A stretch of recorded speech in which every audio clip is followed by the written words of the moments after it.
Welcome to Dweller of the Dark. We are a channel honoring the yellowed and blackened bones of many prominent authors.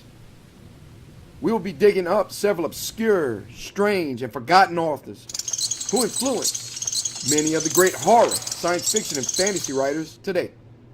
Comment below if you like.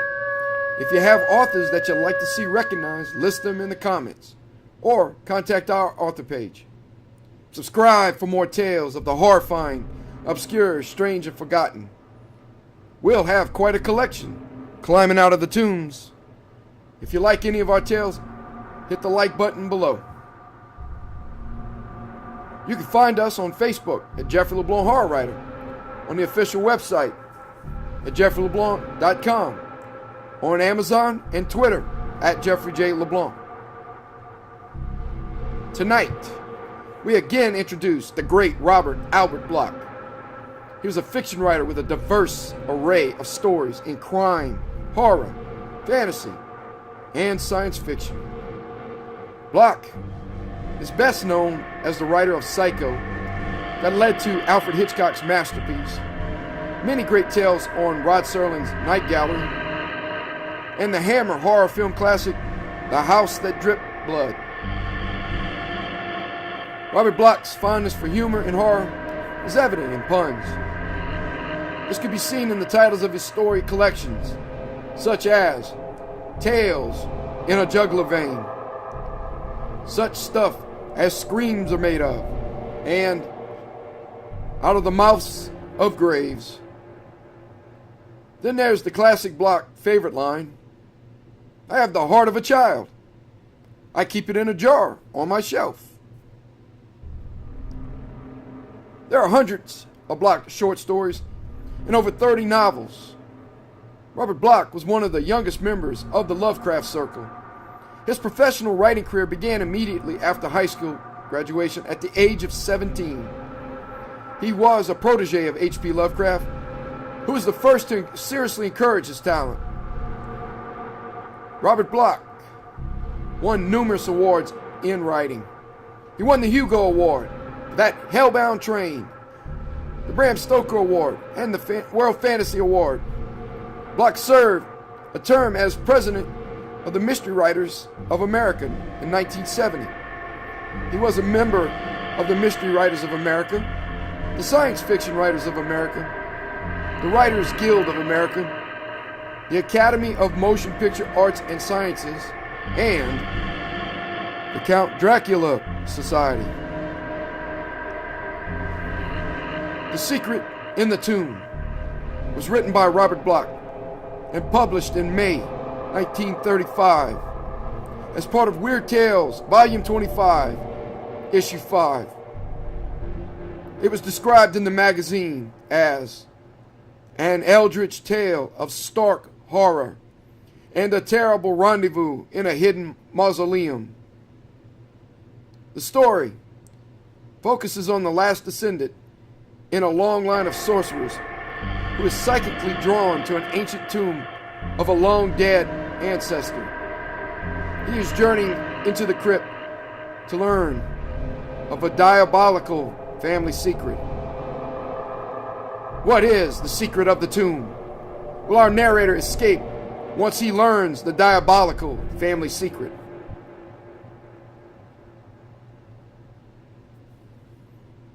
The Secret in the Tomb by Robert Bloch. The wind howled strangely over a midnight tomb. The moon hung like a golden bat over ancient graves, glaring through the winged mist with its baleful nyctaloptic eye. Terrors not of the flesh might lurk among cedar-shrouded sepulchres, or creep unseen amid shadowed cenotaphs, for this was unhallowed ground. But tombs hold strange secrets, and there are mysteries blacker than the night and more leprous than the moon. It was in search of such a secret that I came alone and unseen to my ancestral vault at midnight. my people had been sorcerers and wizards in the olden days, so lay apart from the resting place of other men, here in this moldering mausoleum in a forgotten spot, surrounded only by the graves of those who had been their servants. But not all the servants lay here, for there are those who do not die.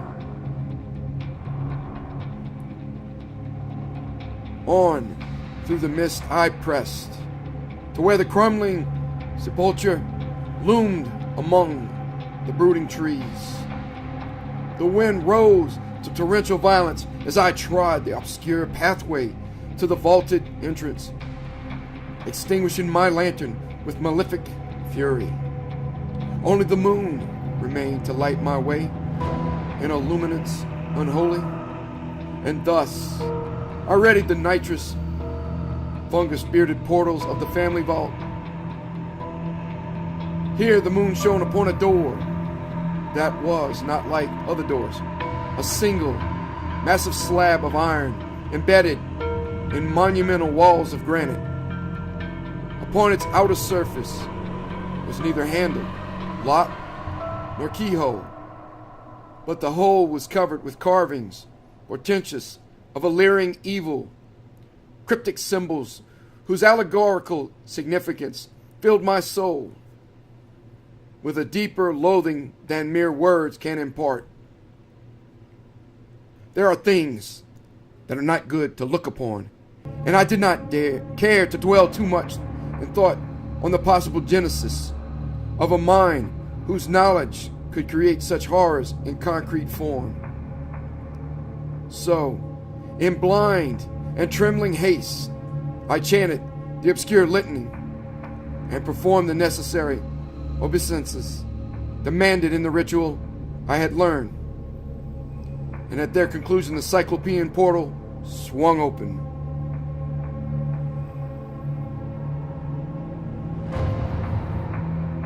Within was darkness, deep, funeral, ancient, yet somehow uncannily alive. It held a pulsing adumbration, a suggestive muted yet purposeful rhythm, and overshadowing all, an air of black, impinging revelation. The simultaneous effect upon my consciousness was one of those reactions misnamed intuitions. I sensed that shadows know queer secrets, and there are some skulls that have a reason to grin.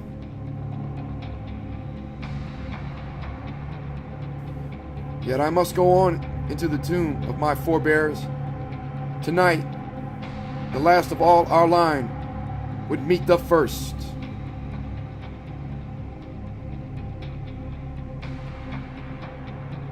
For I was the last. Jeremy Strange had been the first. He who fled from the Orient to seek refuge in centuried Eldertown, bringing with him the loot of many tombs and a secret forever nameless. It was he who had built his sepulchre in the twilight woods where the witch lights gleamed, and here he had interred his own remains, shunned in death as he had been in life.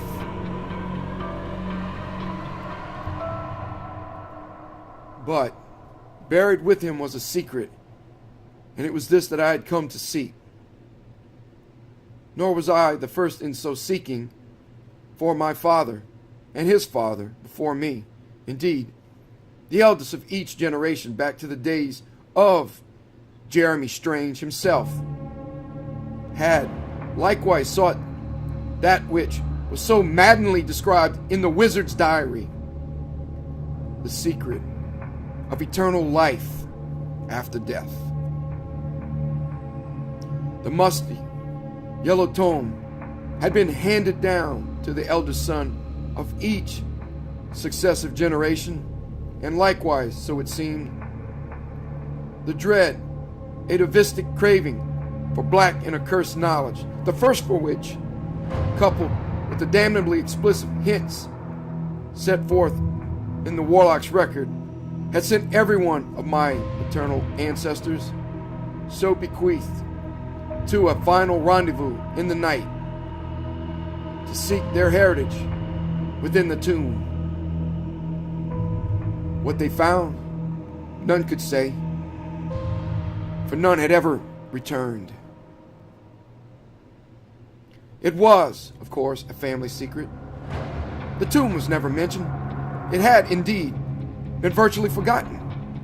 With the passage of years, that had likewise eradicated many of the old legends and fantastic accusations about the first strange that had once been common property in the village. The family, too, had been mercifully spared all knowledge of the curse-ridden inn to which so many of its men had come. Their secret delays into the black arts, the hidden library of antique lore and demonological formulae brought on by Jeremy from the east, the diary and its secret, all were undreamt of save by the eldest sons. The rest of the line prospered. There had been sea captains, soldiers, merchants, statesmen. Fortunes were won. Many departed from the old mansion on the Cape, so that in my father's time, he had lived there alone with the servants and myself. My mother died at my birth, and it was a lonely youth I spent in the great brown house, with a father half crazed by the tragedy of my mother's end, and shadowed by the monstrous secret of our line.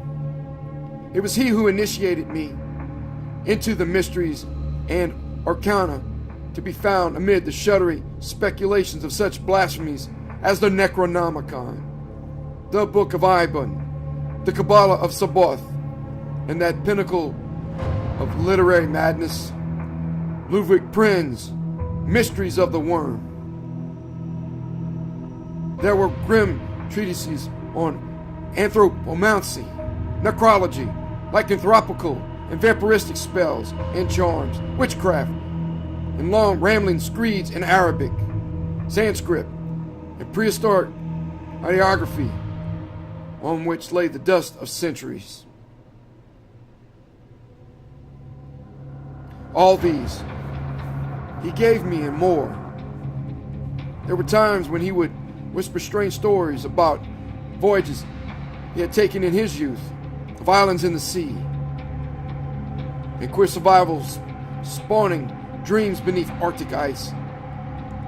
And one night he told me of the legend and the tomb in the forest, and together we turned the worm-riddled pages of the iron-bound diary that was hidden in the panel above the chimney corner.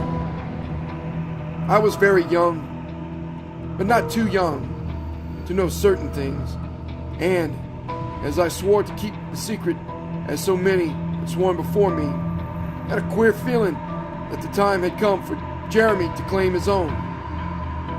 For in my father's somber eyes was the same light of dreadful thirst for the unknown, curiosity, and an inward urge that had glowed in the eyes of all the others before him, previous to the time they had announced their intention of going on a trip, or joining up, or attending to a business matter. Most of them had waited till their children were grown, or their wives had passed on. But whenever they had left, and whatever their excuse, they had never returned.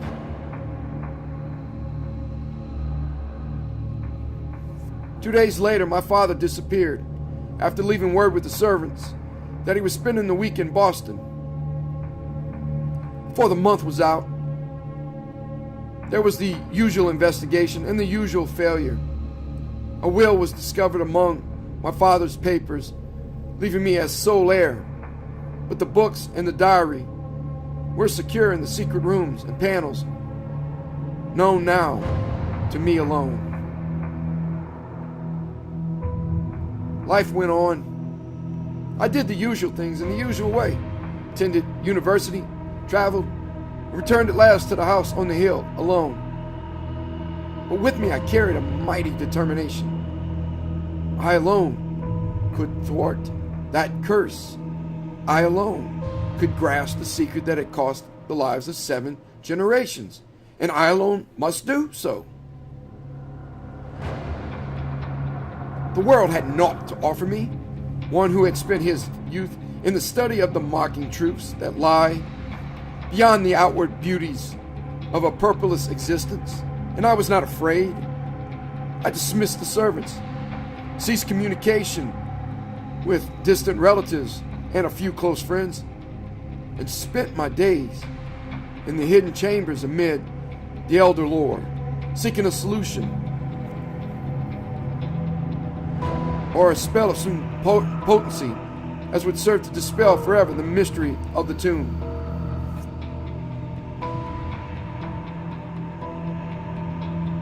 A 100 times I read and reread the hoary script, the diary whose fiend-penned promise had driven men to doom.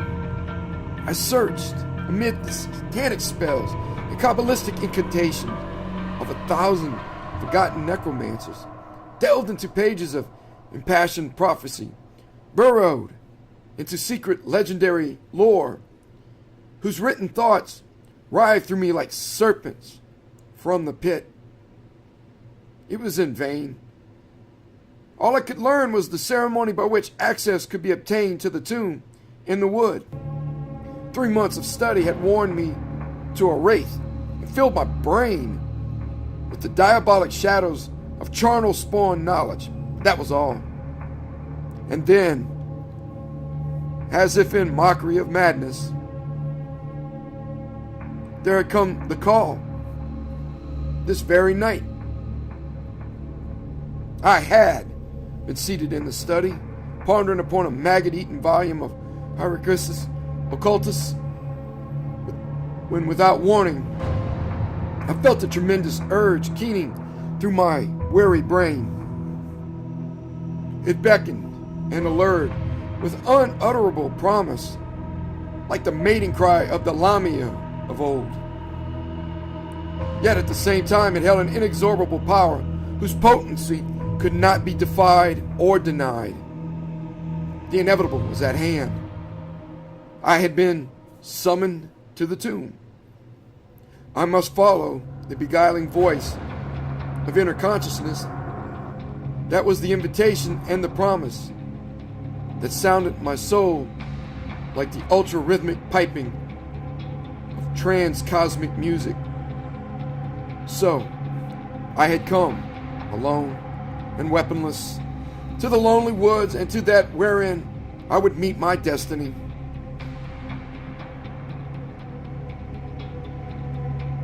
The moon rose redly over the manor as I left, but I did not look back. I saw its reflection in the waters of the brook that crept between the trees, and in its light the water was as blood. Then the fog rose silently from the swamp, and a yellow ghost light rode the sky, beckoning me on from behind the black and bloated trees, whose branches, swept by a dismal wind, pointed silently toward the distant tomb. Roots and creepers impeded my feet. Vines and brambles strained my body. But in my ears thundered a chorus of urgency that cannot be described, and which could not be delayed by nature or by man.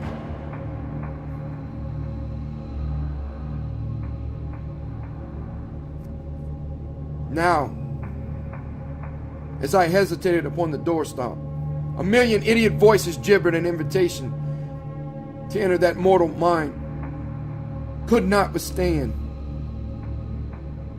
Through my brain resounded the horror of my heritage, the insatiable craving to know the forbidden, to mingle and become one with it.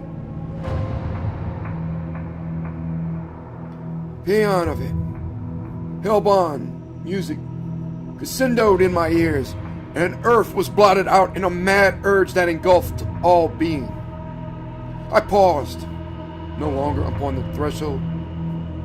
I went in, and where the smell of death filled the darkness that was like the sun over Yugoth,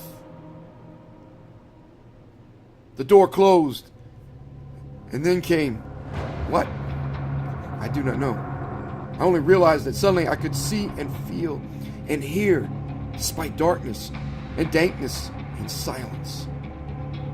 I was in the tomb. Its monumental walls and lofty ceiling were black and bare, lichened by the passage of centuries. In the center of the mausoleum stood a single slab of black marble. Upon it rested a gilded coffin, set with strange symbols and covered by the dust of ages. I knew instinctively what it must contain, and the knowledge did not serve to put me at ease. I glanced at the floor, then wished I hadn't. Upon the debris-strewn base beneath the slab lay a ghastly, disarticulate group of mortuary remains, half-flesh cadavers and desiccated skeletons. When I thought of my father and the others, I was possessed of a sickening dismay. They too had sought, and they had failed. And now I had come alone to find that which had brought them to an end unholy and unknown. The secret in the tomb. Mad ignorance filled my soul. I too would know. I must. As in a dream, I swayed to the gilded coffin. Moment, I tottered above it. Then, with a strength born of delirium, I tore away the paneling and lifted the gilded lid. And then I knew it was no dream, for dreams cannot approach the ultimate horror that was the creature lying within the coffin. That creature, with eyes like a midnight demon's, and a face of loathsome delirium that was like the death mask of a devil. It was smiling, too, as it lay there, and my soul shrieked in the tortured realization that it was alive. Then I knew it all, the secret and the penalty paid by those who sought it, and I was ready for death. But horrors had not ceased, for even as I gazed it spoke, in a voice like the hissing of a black slug. And there within the nighted gloom it whispered the secret, staring at me with ageless, deathless eyes, so that I should not go mad before I heard the whole of it. All was revealed. The secret crypts of blackest nightmare, where the tomb spawn dwell, and of a price whereby a man may become one with ghouls, living after death, as a devourer in darkness. Such a thing had it become, and from this shunned accursed tomb had sent the call to the descending generations, that when they came, there might be a ghastly feast, whereby it might continue a dread eternal life. It breathed, to be the next to die.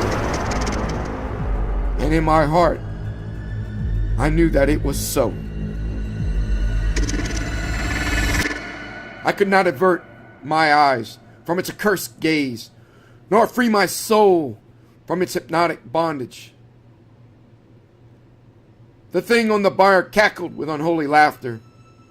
My blood froze, for I saw two long, lean arms, like the rotted limbs of a corpse, steal slowly toward my fear-constricted throat. The monster sat up, and even in the clutches of my horror, I realized that there was a dim and awful resemblance between the creature in the coffin and a certain ancient portrait back in the hall. But this was a transfigured reality. Jeremy the man become Jeremy the ghoul, and I knew that it would do no good to resist. Two claws, cold as flames of icy hell, fastened around my throat. Two eyes bored like maggots through my frenzied being. A laughter born of madness alone cachinnated in my ears like the thunder of doom. The bony fingers tore at my eyes and nostrils, held me helpless. Yellow fangs champed nearer and nearer to my throat. The world spun wrapped in a mist of fiery death. Suddenly the spell broke. I wrenched my eyes away from that slavering evil face, and instantly, like a cataclysmic flash of light, came realization. This creature's power was purely mental.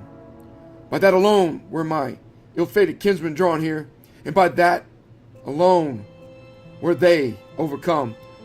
But once one were free from the strength of the monster's awful eyes, good God, was I going to be the victim of a crumbled mummy?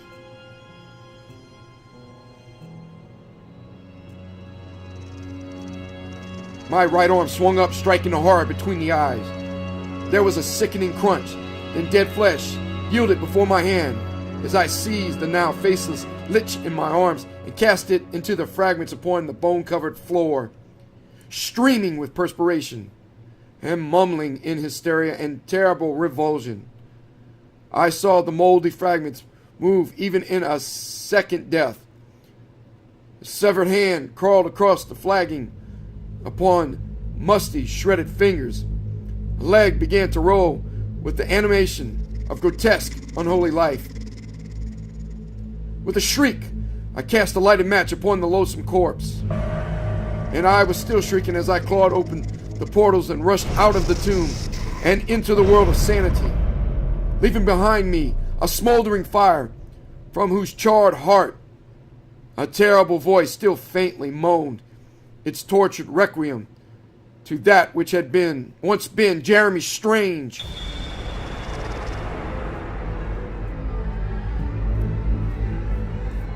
The tomb is raised now, and with it the forest graves and all the hidden chambers and manuscripts that serve as a reminder of ghoul-ridden memories that can never be forgotten. For earth hides a madness and dreams a hideous reality, and monstrous things abide in the shadows of death, lurking and waiting to seize the souls of those who meddle with forbidden things.